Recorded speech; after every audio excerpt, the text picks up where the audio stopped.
in chapter 3rd, and it is a most interesting topic for you all, how laws make, and a country is governed on the basis of that laws. It is a most interesting topic. You will have to learn about this topic. Firstly, the topic is parliamentary government. Firstly, we will discuss about what is the meaning of parliament. Later on, and we will discuss why we have adopted, why India has adopted to this type of parliamentary government. So, firstly, the definition or the meaning of parliament. Firstly, the group of people who are elected by the people to make and change the laws of a country. यानी लोगों का ऐसा समूह, निर्वाचित लोगों का ऐसा समूह जिनके द्वारा नियम बनाने का कार्य किया जाता है। और नियम क्यों बनाया जाता है? क्योंकि उसी नियम के आधार पर देश गवर्न होता है, देश शासित होता है। यानी यह निर्वाचित लोगों का ऐसा समूह है, निर्वाचित लोगों का ऐसा समूह है जिसके द्वारा देश के लिए नियम बनाए जाते हैं। ठीक है? क्यों देश के लिए नियम बनाए जाते हैं? ताकि उन नियमों के आधार पर देश शासित हो। उद्देश्य रहता है कि देश की जनता के हित के लिए, देश की जनता के कल्याण के लिए, राष्ट्र के विकास के लिए जिन जिन पहलुओं को ध्यान में रखना होता है, उसके आधार पर ये जो पार्लियामेंट है, इस पार्लियामेंट को, पार्लियामेंट में वो नियम बनाए जाते हैं। भारत में पार्लियामेंट को हम संसद के नाम से जानते हैं। भारत में पार्लियामेंट को हम संसद के नाम से जानते हैं। और इसका हम और डिफिनेशन दे सकते हैं, the parliament of India is the supreme legislative body of the Republic of India.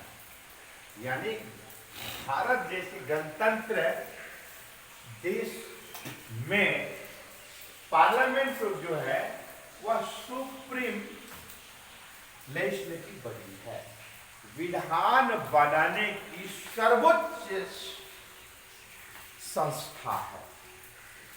Bharat में विधान बनाने की सर्वोच्च संस्था का नाम ही संसद है। यह भी क्लियर हो गया? इसी को हम लोग क्या कहते हैं? The union legislature is in India is called parliament. Bharat में जो विधायिका है, संघीय विधायिका है, भारत में जो संघीय विधायिका है उसी को तो हम लोग पार्लियामेंट कहते हैं। ठीक है ना? ये लेजिस्लेचर आप लोग को मैं क्लियर करना चाहता हूं कि सरकार देश चलाने का कार्य करती है। ठीक है ना? सरकार देश चलाने का कार्य करती है। इस सरकार को याद रखिएगा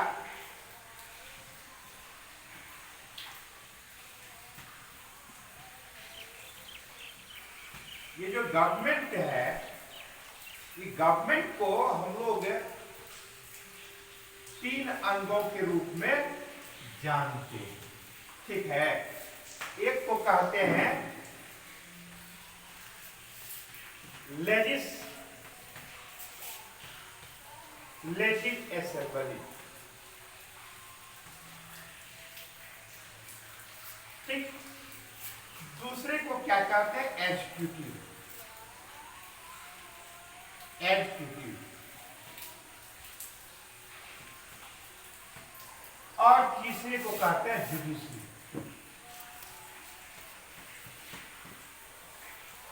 ठीक। तो ये जो लेजिस्लेटिव असेंबली है, इसी को हम लोग लेजिस्लेचर के नाम से भी जानते हैं, यानी लेजिस्लेचर।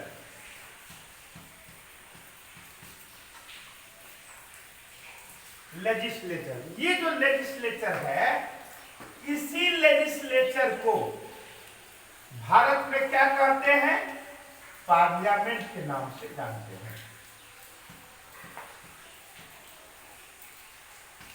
ठीक है, यानी ये जो भारत सरकार के जो विभिन्न अंग हैं, उन विभिन्न अंग में जो पहला अंग है उसको हम लोग लेजिस्लेटिव असेंबली या लेजिस्लेचर के नाम से जानते हैं। यही लेजिस्लेचर जो है उसको भारतवर्ष में पार्लियामेंट के नाम से जाना जाता है। किसके नाम से जाना जाता है? पार्लियामेंट के नाम से जाना जाता है। ये जो पार्लियामेंट है, इसके भी इस सुविधा के दृष्टिकोण से इसको भी हम 2 भाग में बांटते हैं। एक को हम लोग कहते हैं अपर हाउस,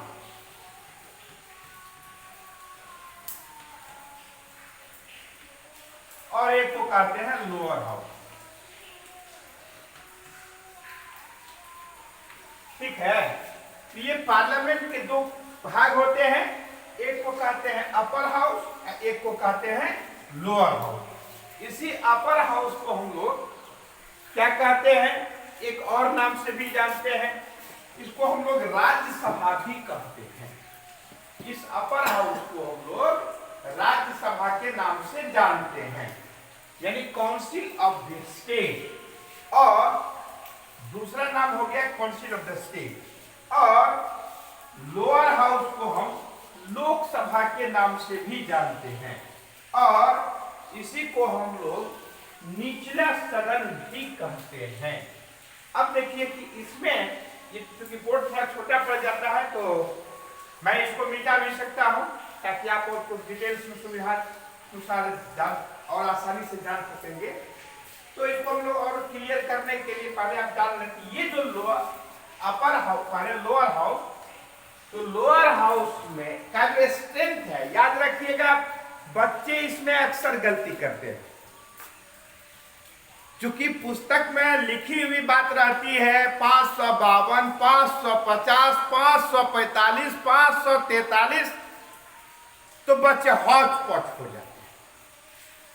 ये 552 हमने इसलिए तीनों एक ही साथ लिखा है, 552, 550, 545, 543 2, इसलिए इसका जो मैक्सिमम स्ट्रेंथ जो है, मैक्सिमम कैपेसिटी जो है, वह क्या है कि 552 तक की कैपेसिटी है। किंतु 550 तक हो सकते हैं इसकी संख्या। जैसे भारत में जितने राज्य हैं, उन सभी राज्यों से कुल 530 सदस्यों का चुनाव होता है। ठीक है, और 20 सदस्य जो होते हैं वो यूनियन टेरिटोरीज के रूप में जो भारतवर्ष में कार्य कर रहा है, तो उससे 20 सदस्य, तो कुल मिला के कितना हो गया? तो 530 प्लस 20 बराबर 550। अब है क्या? किंतु वर्तमान में, याद रखेंगे, किंतु वर्तमान में जो संख्या है, लोकसभा में सदस्यों की संख्या जो है वो क्या है? 545 है। इस 545 में ध्यान देंगे, 545 में चुनाव जो होता है 543 पर, इसीलिए हमने यहां लिख दिया है 543 और यहां +2 इसलिए लिखा है, ये 2 मेंबर का महामहिम राष्ट्रपति महोदय के द्वारा, 2 मेंबर का महामहिम राष्ट्रपति के द्वारा नॉमिनेट होता है। तो इस प्रकार से वर्तमान में सदस्यों की संख्या कितनी है? 545। ये किसकी संख्या है? तो लोअर हाउस के सदस्यों की संख्या। ये लोअर हाउस कहां से आया? तो ये जो लेजिस्लेचर है, ये जो लेजिस्लेचर को भारतवर्ष में हम पार्लियामेंट के नाम से जानते हैं, ये पार्लियामेंट के भी 2 भाग हैं, उसमें से एक लोअर हाउस है और एक अपर हाउस। तो लोअर हाउस में सदस्यों की कुल संख्या के बारे में हम अभी बता रहे थे। अब क्लियर हो गया। तो यदि पूछा जाए वर्तमान में लोअर हाउस में सदस्यों की संख्या कितनी होती है, तो वर्तमान में सदस्यों की संख्या 545 है। इन 545 सदस्यों में से 543 सदस्यों का चुनाव डायरेक्टली जनता के द्वारा, all those peoples who are Indian and at least 18 years old, they all are entitled to choose their representative of their surroundings areas। क्यों? आपको पता है कि भारतवर्ष सुविधा के दृष्टिकोण से 545 निर्वाचन क्षेत्रों में बटा है और उन्हीं में प्रत्येक क्षेत्रों में से एक रिप्रेजेंटेटिव का चुनाव होता है और उस चुनाव के द्वारा, यानी जनता के द्वारा जो चुन कर आते हैं, वो उस स्थान विशेष के लिए वो प्रतिनिधि होते हैं, उनका रिप्रेजेंटेटिव होते हैं। तो इस प्रकार से लोकसभा के सदस्यों का चुनाव होता है। फिर जो दूसरी जो इकाई है, जो दूसरा अंग है, वह क्या है? वह है अपर हाउस। ये अपर हाउस में मैक्सिमम स्ट्रेंथ उसी प्रकार से 250 होता है, किंतु 245 वर्तमान में सदस्य उसमें होते हैं। इसका चुनाव भी विभिन्न माध्यम से होता है।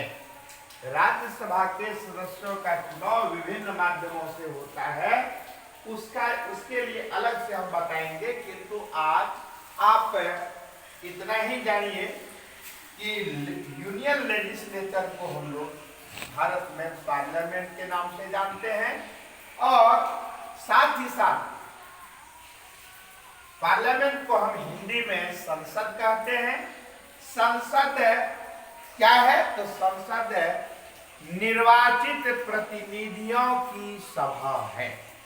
याद रखेंगे, संसद निर्वाचित प्रतिनिधियों की सभा है जिसका कार्य देश में कानून बनाना होता है। और जो कानून बना है, यदि उसमें संशोधन की आवश्यकता है, यदि उसमें सुधार की आवश्यकता है, यदि उसको एबोलिश करने की आवश्यकता है देश काल और परिस्थिति के अनुसार से, तो उसको ऐसे नियमों को हटाया भी जा सकता है। लेकिन उसमें सुधार यदि आवश्यकता होती है तो सुधार भी किया जाता है। So all functions are under the jurisdiction of union legislature, and here union legislature in your country is known as parliament। तो भारतीय संसद भारतीय संसद क्या है? यह निर्वाचित प्रतिनिधियों की सभा है जिसका कार्य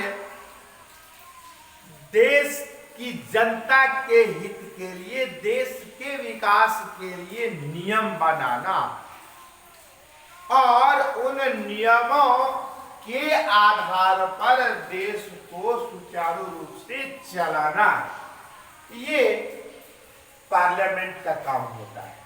ठीक है। अब ये पार्लियामेंट के यानी सरकार के जो 3 अंग हैं, इन तीनों अंगों में जो यूनियन लेजिस्लेचर है उसको हम लोग भारत में क्या नाम से जानते हैं? पार्लियामेंट के नाम से जानते हैं। पार्लियामेंट के 2 हाउस होते हैं, 2 भाग किए गए हैं, lower house and upper house. Lower house का स्ट्रेंथ जो है 552, 550, 545, 543 क्लियर हो गया। ये क्या माजरा है? पुस्तक में लिखी हुई बात है, इसलिए कोई बच्चा कह देता है कि 550, कोई बच्चा कह देता है 552, कोई बच्चा कह देता है 545। तो ये 550, 552, 545 क्या है? अब क्लियर हो गया। मैक्सिमम स्ट्रेंथ है, कैपेसिटी है 552 की। 550 अधिकतम इस रूप में हो सकते हैं, 530 और 20 यूनियन टेरिटोरी के द्वारा। और लेकिन वर्तमान में आपको यही बताना है, 543, 45 ही बताना है। तो आज के क्लास में इतना ही, शेष हम लोग कल के क्लास में देखेंगे। धन्यवाद।